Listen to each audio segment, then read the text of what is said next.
Welcome to the Rim Break Rodeo. We hope this video helps. You start by verifying compatibility. Check the stabilizer's output voltage and sockets against your smart TV's power requirements, because mismatched voltage can damage components. Once done, position the stabilizer close to the TV to minimize cable tension and leave space for airflow. Make sure you turn off and unplug the TV from the wall before connecting anything. This prevents shorts and lets you safely route the power cord. Now grab the TV's original power cable and the stabilizer's output socket. You'll plug the TV's power cord firmly into the stabilizer's designated AC output, because a loose connection causes flicker or power loss.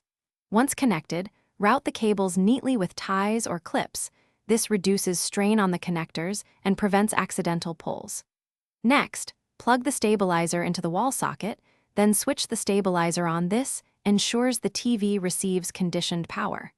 After the stabilizer indicates normal operation, power on the TV. Watch for stable screen brightness and boot behavior to confirm a good connection. You finish by checking TV menus and picture stability for several minutes. This confirms the stabilizer is providing clean power and the TV's electronics are happy. If the TV fails to power or shows blinking indicators, first test the stabilizer on a simple load like a lamp to isolate the problem, and try another wall outlet to rule out the main circuit. Make sure you store the stabilizer's specs and manual close by. If issues persist, contact support with model and input/output ratings ready.